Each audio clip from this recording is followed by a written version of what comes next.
Next topic है slide wire bridge. Slide wire bridge को metre bridge भी बोल देते हैं क्योंकि इसमें 1 मीटर की वायर होती है। प्रिंसिपल क्या है इसका? व्हीटस्टोन ब्रिज प्रिंसिपल है। ये व्हीटस्टोन ब्रिज प्रिंसिपल की एप्लीकेशन है। ये देखिए स्लाइड वायर ब्रिज का डायग्राम है। एक वुडन बोर्ड पर 3 कॉपर के स्ट्रिप्स जो हैं वो लगी हुई हैं। ये 1 हो गई, 2 और 3।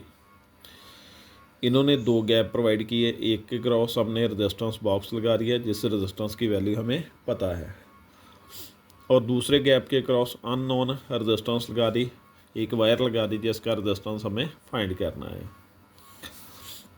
ये बैटरी लगी हुई है। बैटरी का पॉजिटिव टर्मिनल ए पॉइंट के साथ लगा हुआ है और नेगेटिव सी के साथ थ्रू द वन वे की। ये 1 मीटर की वायर है जो कांस्टेंट और मैग्नम की बनी होगी, और ये इसके पैरेलल एक स्केल लगा हुआ है वुडन बोर्ड पर जिसकी लेंथ क्या है 100 सेंटीमीटर या 1 मीटर बोल सकते हो। ये जॉकी डिवाइस है। जॉकी डिवाइस क्या है? स्लाइडिंग कॉन्टैक्टिव डिवाइस है। गैल्वेनोमीटर का एक टर्मिनल पॉइंट डी के साथ लगा हुआ है और दूसरा जॉकी डिवाइस के साथ लगा हुआ है। इसका प्रिंसिपल क्या होगा?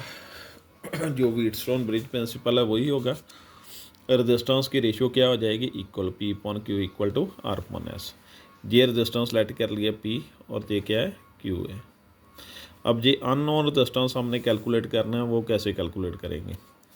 देखिए ये की को हमने क्लोज कर दिया। जब क्लोज करेंगे इसमें करंट आ जाएगा। गैल्वेनोमीटर जो होता है उसके सेंटर पर 0 डिफ्लेक्शन होती है। इस तरफ भी रीडिंग शो करेगा, इस तरफ भी रीडिंग शो करेगा। जब जॉकी डिवाइस को इस वायर पर रखेंगे तो गैल्वेनोमीटर रीडिंग शो करेगा। फिर हम इसे स्लाइड करेंगे। कहाँ पर रखेंगे? जहाँ पर गैल्वेनोमीटर 0 डिफ्लेक्शन शो कर देगा।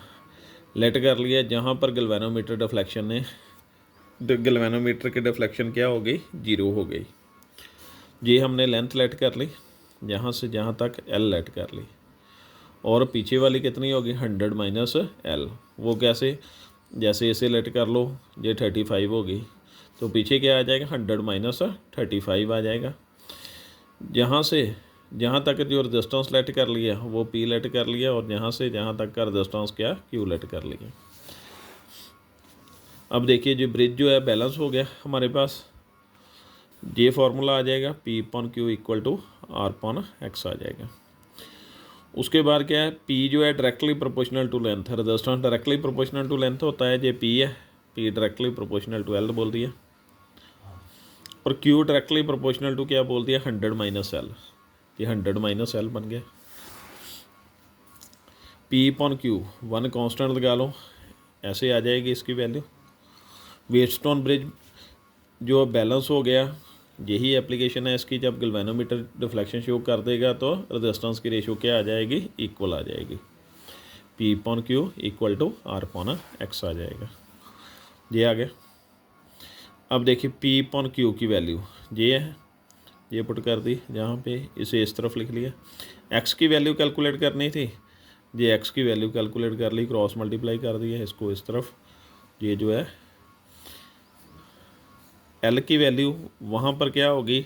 जब प्रैक्टिकल करेंगे नंबरों में वैल्यू होगी, और रेजिस्टेंस R की वैल्यू क्या होगी? पता होगी हमें।